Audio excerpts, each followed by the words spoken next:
En live, le mardi, on est environ entre 500 et 650, et souvent, on parle des plans.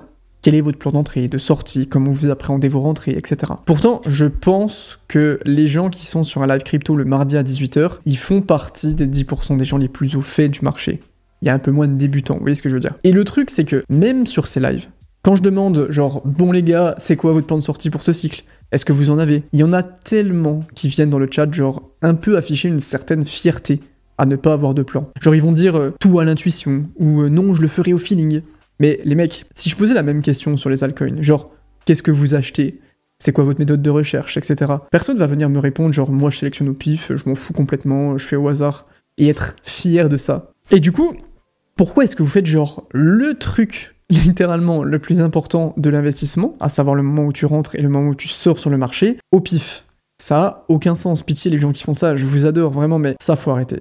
C'est pas possible. Prendre des profits, c'est peut-être le truc le plus dur qu'on ait à gérer en crypto. Et le truc, c'est que la plupart des gens n'ont pas vécu de top de cycle et de top de bull run, et donc ils ne croient pas à cette notion. Ils croient que prendre des profits, c'est facile. Et c'est pour ça que c'est le truc sur lequel vous devez passer le plus de temps, créer votre plan, réfléchir à sa faisabilité, aux potentiels éléments qui pourraient le perturber, l'ajuster, l'améliorer, etc. Anecdote, mais Serena Williams, son père, à chaque fois qu'ils allaient s'entraîner quand ils étaient gosses, genre ils avaient 6 ans, ils affichaient une pancarte sur le terrain de tennis où il y avait écrit « Si tu n'as pas de plan, tu planifies ton échec ». Et ça, pour la prise de profit, c'est hyper vrai. En n'ayant aucun plan et en voulant faire à l'instinct, vous allez juste être ce gars qui raconte son histoire sur Twitter, qu'il est monté à 100K et qu'il est redescendu ensuite parce qu'il a pas vendu. Vous allez faire beaucoup de retweets, c'est trop cool pour vous. Ça m'est arrivé trop de fois. Et je vous parlais des shitcoins sur la BSC, ça, vraiment, c'était l'apprentissage à la dure. Je mettais 500 €, je faisais x20 et j'attendais comme un con parce que je voulais absolument faire x25, mais que ça montait que à x24 et que je vendais en panique à x5 parce que c'était redescendu extrêmement vite. Vous avez pas envie que ça vous arrive, croyez-moi.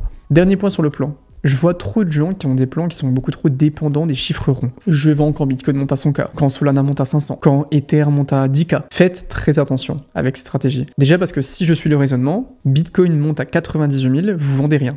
Il redescend à 80, vous vous dites que c'est une correction, et vous finissez par vendre en panique à 60 000, alors que vous étiez à seulement 2000 $ d'avoir une sortie propre. Et aussi parce que trop de monde se base sur ces chiffres ronds. Ce qui veut dire qu'il y a beaucoup de bruit, beaucoup de choses qui se passent dans cette zone, et que ça peut parfois être assez difficile de s'aventurer en plein dans la tempête. Je veux sortir 50 000 € de ce bull run pour pouvoir investir dans ça, ça, ça et ça. Mais déjà, une grande partie d'entre vous, vous allez rester dans les cryptos. Et surtout, c'est beaucoup plus rentable de se projeter sur plus qu'un cycle. On prend un mec qui avait une stratégie sur 2 cycles, avec 1000 $ qui se terminait au sommet du bull run de 2021.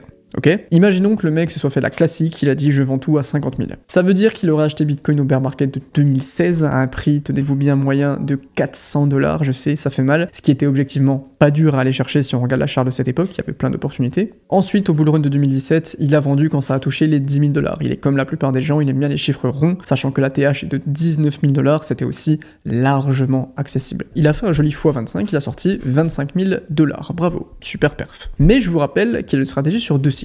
Donc il se dit ok, j'attends 1 an, parce qu'en moyenne c'est la période entre le top du marché et le bottom du bear market globalement, et je réalloue progressivement pendant le bear market. Il a réalloué ses 25 000 $ avec un prix d'achat, allez, on va dire 8 000 $, ce qui est vraiment pas dur à aller chercher. Et il a vendu ensuite à 50 000, faisant un joli x6,5 sur le deuxième cycle, en sortant au final 156 000 $.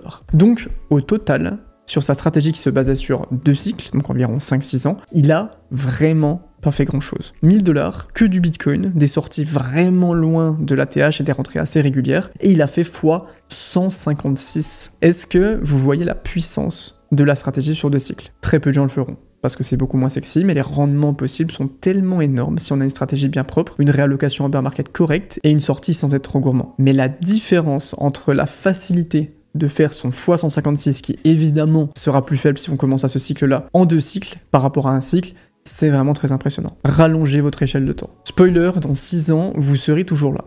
En tout cas, je vous le souhaite. Donc autant avoir une stratégie d'investissement un petit peu plus long terme. Ah putain, Bitcoin c'est un Ponzi, ça y est, c'est sûr, ça va aller à 0. Je dézoome de 6 mois et bon, c'est juste une correction logique après une très belle hausse. C'est dur de dézoomer quand on est en plein dedans, mais croyez-moi, essayer de se situer dans quelque chose de plus large que ce qu'on voit, c'est très bénéfique. Je vais faire un peu de philo et je vais relier ça à l'investissement. Donc autant vous dire que ça va être très bancal. Vous connaissez la notion de se dire qu'en fait, si on part du principe qu'on est juste un mammifère pas très grand et pas très fort, qu'appartient à l'une des planètes d'un système solaire, qui lui-même appartient à une galaxie, qui elle-même appartient à l'un des milliards d'univers qui existent, c'est pas bien grave si on fait le mauvais choix, si on a une mauvaise journée, si on se trompe de voie dans notre vie, si on tente des trucs qui marchent pas. Au final, on est un micro grain de sable dans un énorme désert. Ça aide un peu à relativiser et à décompresser. Et ben avec Bitcoin, c'est pareil. Putain, la transition bien geekos, bien nerd, c'est terrible. N'oubliez pas que à l'instant T, on s'affiche dans le parcours d'un truc qui n'a que 16 ans, qui valait $1 il y a 15 ans, et qui a tout pour avoir une belle croissance devant lui. Donc on s'en fout complètement qu'il ait perdu 10% la semaine dernière. Vraiment, dézoomer. Toujours dézoomer.